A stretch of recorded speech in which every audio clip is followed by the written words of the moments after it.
கொங்கு நாட்டு தேவார தலங்களில் 7வது தலமும் 265வது தேவார பாடல் பெற்ற தலமும் சோழர் காலத்திலையும் தலைநகரம், மிக முக்கியமாக சேரர் காலத்திலையும் தலைநகரமாக இருந்த கரூர் இல்லைன்னா கருவூர்னு சொல்லப்படும், இல்லைன்னா கருவூராணிலை அப்படின்னு குறிப்பிடுவாங்க.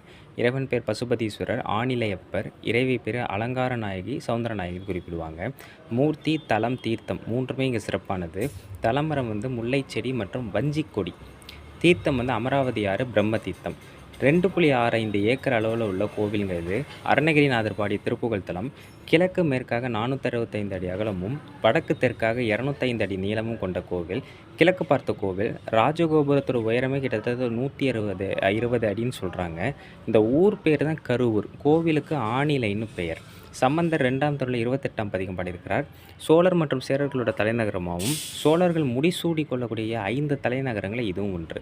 பங்குனி உத்திரத்தில் 13 நாட்கள் உற்சவம் நடைபெறுவதாகவும், இந்திரன் தன் மகள் தெய்வானையை திருப்பரங்குன்றத்தில் முருகனுக்கு திருமணம் செய்யும் போது இந்த ஊரை ஆட்சி செஞ்ச முசுகுந்த சோழ சக்கரவர்த்திக்கு அழைப்பு கொடுத்ததாக சொல்லப்படுது. அதேமாரி 21 சருக்கம் 1129 விருத்தங்கள் கொண்ட புராணம் அமைய பெற்ற கோவிலாகவும் இது சொல்லப்படுது. மூலவர் பார்த்திங்கன்னா சிவலிங்கத்தோட மீது மாட்டு குழம்பு, அதாவது காமதேனு இங்கே வழிபட்டதாக சொல்லப்படுது. அதனால் இந்த பக்கம் இருக்கிறதா சொல்கிறாங்க. 2 பக்கங்களையும் பள்ளங்கள் இருக்குது. மேற்புறம் சுரசுரப்பாகவும் சுமார் 2 அடி உயரம் உள்ள இந்த லிங்கம் வடப்புறமாக கொஞ்சம் சாய்ந்த நிலையில் இருக்கும். அதேமாதிரி பார்த்திங்கன்னா இங்கே 2 அம்பாள்கள் இருக்காங்க.